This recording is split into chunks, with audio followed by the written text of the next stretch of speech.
अगर आप भी एसबीआई बैंक में एफडी करने की सोच रहे हैं, आज की इस वीडियो में एसबीआई बैंक की जितनी भी एफडी हैं, मैं उन सबको डिटेल में डिस्कस करने वाला हूं। इस वीडियो में हम लोग लेटेस्ट रिटर्न्स के बारे में डिस्कस करेंगे।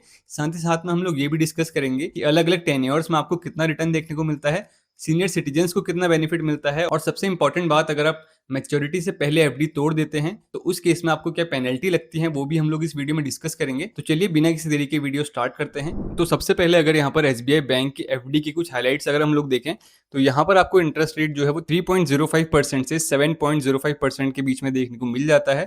अगर मिनिमम डिपॉजिट की हम लोग बात करें तो यहाँ पर आप लोग 1000 रुपये से अपना इन्वेस्टमेंट स्टार्ट कर सकते हैं। मैक्सिमम डिपॉजिट की यहाँ पर कोई भी लिमिट नहीं है।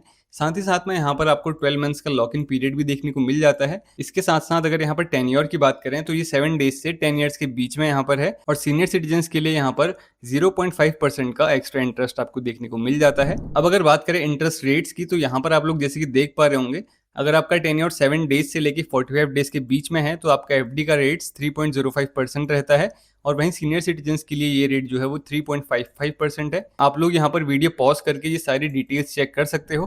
तो अब बात करते हैं यहाँ पर जो एसबीआई बैंक है वो हमें कितने टाइप की एफडी प्रोवाइड कराता है।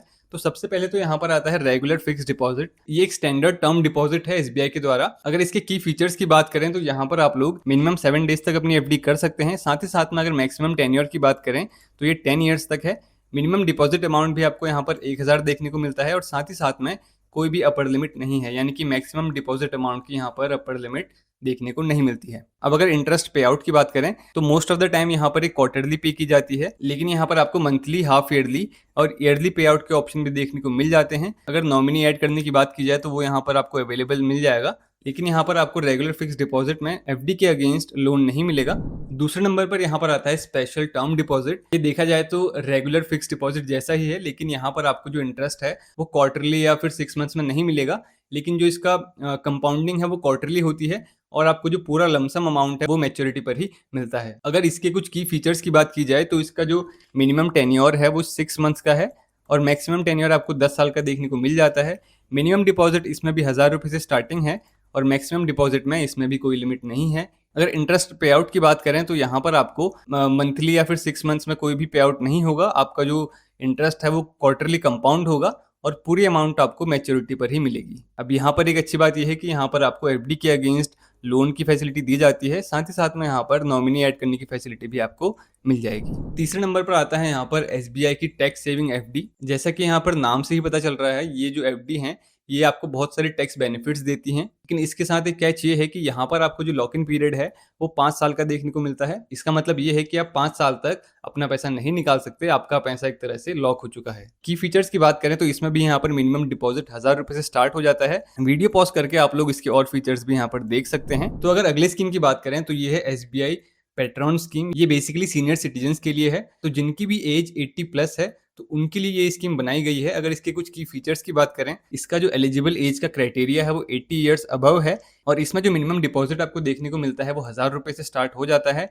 मैक्सिमम डिपॉजिट यहाँ पर 3 करोड़ का है, यानी कि यहाँ पर मैक्सिमम डिपॉजिट में कैपिंग लग चुकी है 3 करोड़ की। साथ ही साथ में अगर टेन्योर की बात करें तो ये 7 डेज से लेके 10 ईयर्स तक है। यहाँ पर आपको सिंगल और ज्वाइंट दोनों अकाउंट अलाउड होते हैं। प्रीमेच्योर विड्रॉल भी यहाँ पर अलाउड है, लेकिन यहाँ पर आपको थोड़ी बहुत पेनल्टी देखने को मिल जाएगी। और अगर लोन की बात करें तो लोन भी यहाँ पर आपको देखने को मिल जाता है।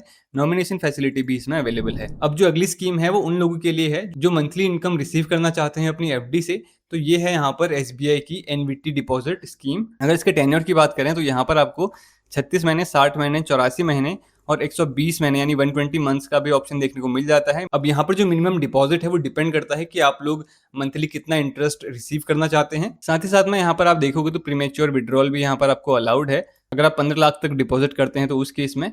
और बाकी की डिटेल्स आप लोग यहाँ पर स्क्रीन में देख सकते हो। तो अब यहाँ पर अगर टैक्स की बात करें तो जितना भी इंटरेस्ट यहाँ पर हम लोग एफडी से रिसीव करते हैं वो फुल्ली टैक्सेबल होता है अंडर इनकम टैक्स एक्ट। अगर आपकी एफडी का टोटल इंटरेस्ट 50,000 से ऊपर चले जाता है एक फाइनेंशियल ईयर में, तो यहाँ पर एसबीआई आपसे 10% का टीडीएस डिडक्ट कर लेता है। अगर आपकी इनकम बेसिक एग्जाम्पशन लिमिट से नीचे है तो आप लोग फॉर्म 15G को सबमिट करके टीडीएस को अवॉइड कर सकते हो। तो अब अगर एसबीआई एफडी के कुछ बेनिफिट्स की बात करें तो सबसे पहले बेनिफिट तो यहाँ पर आ जाता है कि यहाँ पर आपको ऑटो रिन्यूअल फैसिलिटी मिलती है, यानी कि जैसे ही आपकी एफडी का टेन्योर कंप्लीट हो जाता है तो अगर आप एफडी को और एक्सटेंड करना चाहते हैं तो उस केस में आपकी जो एफडी है वो ऑटोमेटिकली रिन्यू हो जाती है। अगर दूसरे बेनिफिट की बात करें तो आपको मिनिमम डिपॉजिट जो है वो सिर्फ 1000 रुपए से देखने को मिल जाता है, तो ये भी काफी अच्छी बात है। अगर तीसरे बेनिफिट की बात करें तो यहाँ पर आपको टेन्योर में भी काफी फ्लेक्सिबिलिटी देखने को मिलती है, जैसे कि आपको मिनिमम 7 डेज का ऑप्शन भी देखने को मिल जाता है। साथ ही साथ में अगर चौथे बेनिफिट की बात करें तो यहाँ पर आपको most of the FD schemes में लोन की फैसिलिटी भी देखने को मिल जाती है, तो ये भी काफी अच्छी बात है। अब बात करते हैं एक और इम्पोर्टेंट पॉइंट पर। अगर आप एफडी को मैच्योरिटी से पहले क्लोज कर देते हैं तो उस केस में क्या होता है। तो सबसे पहली बात तो ये है कि एसबीआई आपको प्रीमेच्योरिटी से पहले एफडी तोड़ने को अलाउ कर देता है, लेकिन यहाँ पर एक कैच है। तो अगर आप एफडी को मैच्योरिटी से पहले तोड़ देते हैं तो जो आपको मिलने वाला इंटरेस्ट है वो यहाँ पर काफी कम हो जाता है। ऐसे केसेस में एसबीआई यहाँ पर 0.5% से 1% की पेनल्टी लगा सकता है। इसके अलावा अगर आप अपनी एफडी को 7 दिन के अंदर बंद करते हैं तो उस केस में यहाँ पर आपको कोई भी इंटरेस्ट रेट देखने को नहीं मिलता है। तो दोस्तों उम्मीद करता हूँ कि एसबीआई एफडी से रिलेटेड आपकी सारी क्वेरीज यहाँ पर सॉल्व हो गई होंगी। और फिर भी अगर आपके कुछ क्वेश्चन है तो मुझे कमेंट सेक्शन में आप कमेंट करके पूछ सकते हैं। अगर वीडियो हेल्पफुल लगी हो तो वीडियो को लाइक करें, चैनल को सब्सक्राइब करें। मैं मिलता हूँ आपसे अगली वीडियो में।